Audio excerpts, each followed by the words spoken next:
Game 6 in Boston. Carmelo and the Knicks looking to close out the Celtics.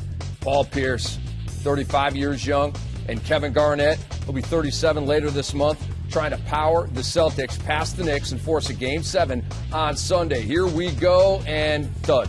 Paul Pierce, 1 of 10 in the first half. Yeah, that's just not going to get it done. You're talking about a professional scorer, one of the greatest Celtics of all time, but, he just did not have it consistency enough in this series. Raymond Felton to Tyson Chandler, 13-4, New York, midway through the first. And then Pablo Prigioni takes it. He's going to pull up for 3. Rick, he was huge in this game, 21-5 New York. Yeah, he was, and he wasn't alone, because when you think about it, they talked about the pressure of this game, and they wanted to play pressure-free. Well, they sure showed up and got out the gates quick. Raymond Felton with the bucket. Here's Jason Kidd feeding Carmelo Anthony. Knicks already up 13. They're up 15. Yeah, right now the Knicks are just taking advantage of the Celtics' cold shooting, and they're getting out, but they're not playing that great themselves. But again, they're making timely shots, and they're starting to bury the Celtics early in this game. The story of the night was New York getting out in front and Boston fighting back. Jason Terry for 3 made it a 10-point game. Carmelo Anthony, 14 points in the first half. Get him to the line. Well, you talk about the luck of the Irish and the Celtics. That was a nice, fortunate bounce for Carmelo. Knicks led 39-27 at halftime. Prigioni again, 15 points, made 4 threes. Yeah, they just look at the guys they have that can shoot the basketball, and you look at the Celtics. They just don't have the firepower that the New York Knicks have. Pierce to Garnett, timeout New York. It was an 11-point game, but the Knicks come back with a long 2 from Raymond Felton. It's back to 12, and this guy was big as well. J.R. Smith to Iman Shumpert. If it wasn't a huge defensive play, Iman was knocking down 3-pointers in this quarter to stretch the lead up to 20 right there.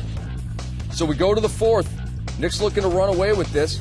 Pablo Prigioni, Iman Shumpert, yes. And he gloats a little bit on the run. Well, everybody from Boston just standing around looking at the play, and no one puts a bite on Shumpert, and he gets in an easy tip down. That dunk by Shumpert put the Knicks up by 26, and then the Celtics dug in and went on a 26-4 run. And that's the case in the Golden State-Denver Nugget game last night. You get too comfortable in this league, especially in the playoffs. Watch your back. Raymond Felton turns it over. Here comes Paul Pierce. Scooping up and in, plus the foul. Yeah, rare steal by the Boston Celtics. Raymond Felton was moving. Paul Pierce can do a lot of things, but he can also finger roll. And right here, Avery Bradley, the steal, and he dunks. And it was down to 4, but Carmelo Anthony comes back, puts the Knicks up 6. Well, I think in the fourth quarter, this is more of what we thought this whole game would look like, and this is where Carmelo Anthony dug in and decided to take it over. And that is your dagger. The Knicks win their first playoff series since 2000. And Paul Pierce checking out of the game.